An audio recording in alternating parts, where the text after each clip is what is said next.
story that emerged from media day was all about the word selfish or selfishness going on about the Raptors. The words first started popping up with the Raptors during the season, especially as we got closer to the trade deadline and things weren't going well at all. And it started to come up again at Toronto Raptors media day for the 2023-2024 season. So wanted to break down, who are they talking about, first of all, and is it going to continue to affect the team going into this season?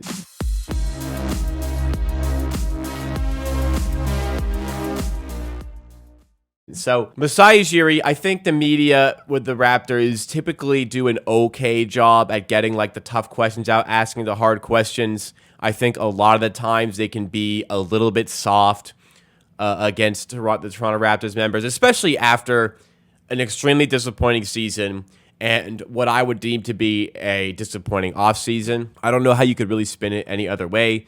The Raptors objectively are inferior roster-wise to last season.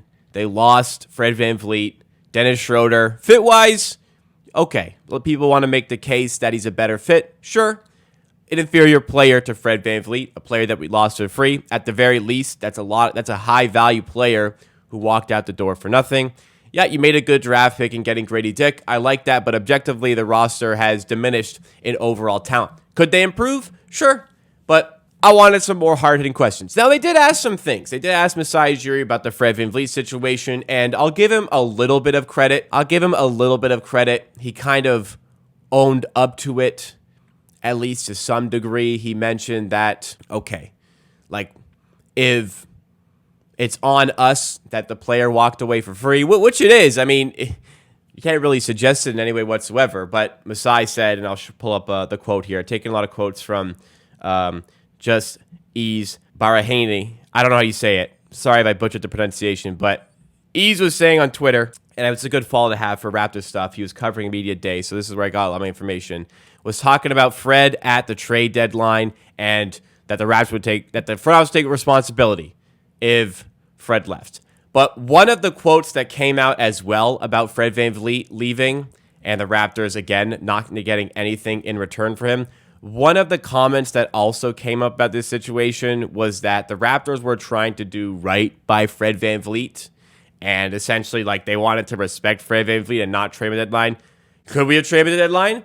We'll take responsibility for it, but sometimes it depends on the opportunity and respect for the player, and we respect Fred. So what I'm getting from this is that they respect Fred. They didn't want to send him to an undesirable destination as far as Fred is concerned. So, okay, an organization takes care of their players, whatever. But, yeah, your president, premier decision maker of your franchise would rather pay a little bit of respect for the player who left for free anyways, instead of actually working to improve the roster. So you'd rather respect Fred and set the roster back because you let him walk away for free. That didn't really add up to me and make sense. I wish they would have dove in a little bit more and been a little bit harder on Masai Ujiri there, but that is the case with Toronto media. They can be a little bit soft. But the selfish comments is where we wanted to go, especially with this one. And Masai Ujiri, I mean, it looked like he in particular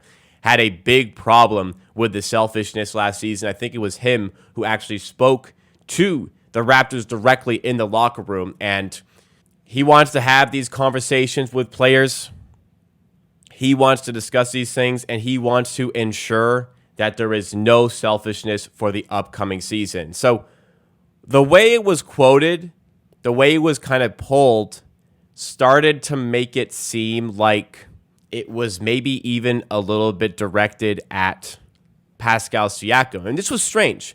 Because these selfish comments started coming up in the middle of the season. Masai Ujiri made them in particular, saying that we've had a bit of selfishness on the team this season, or it might have been actually right at the trade deadline when he made these comments. And all of the signs were pointing towards, from the fan base, that being Fred VanVleet, that the references of selfishness were being put towards Fred VanVleet. Wasn't really clear who that was directed to, but it was like if anybody is having it directed at them, who else could it be other than Fred VanVleet? But then there were other conversations in media day where all of a sudden it kind of seemed as though Siakam was getting a little bit defensive. Siakam said at media day that I think for me personally, I've never been a selfish player. I've never been a selfish player in my life.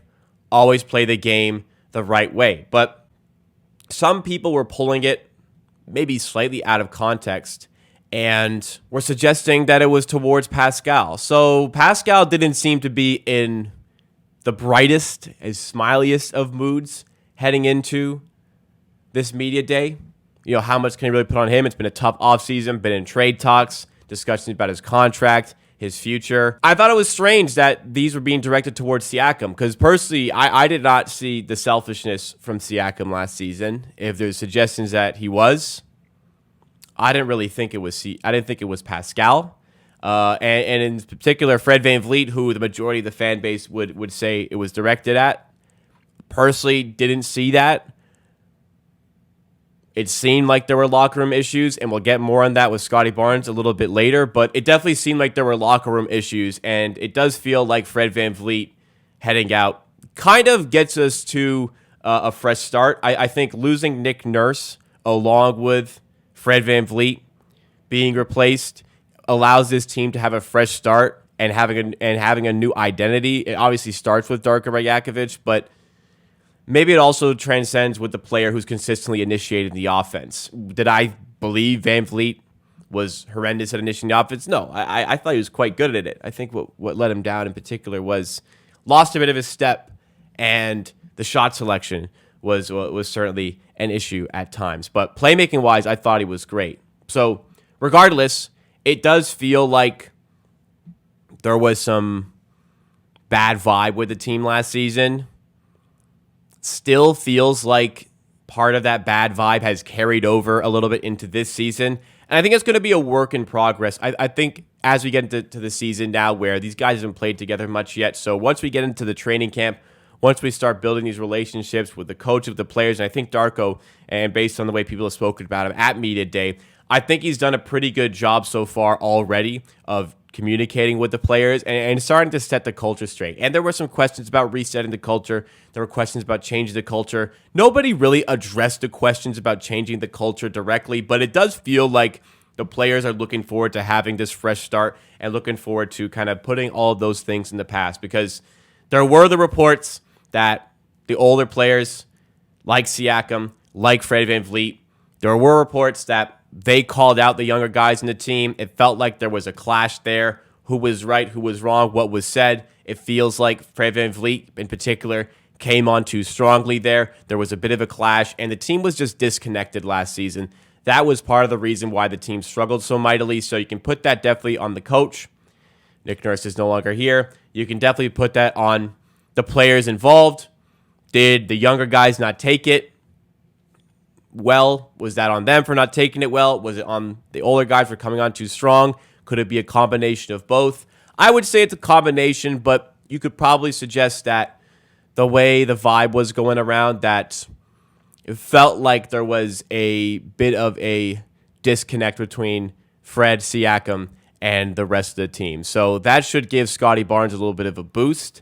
And we'll talk a bit more about Scottie Barnes a little bit later on. But ultimately, the vibe was off last season. That's one of the biggest things that we gathered from this whole thing.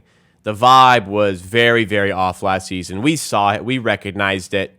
Everybody knew. But this is just the further confirmation that we needed to see. So let's reset. Put that behind us. This team is out there to win. So let's go and win some basketball games this season, right?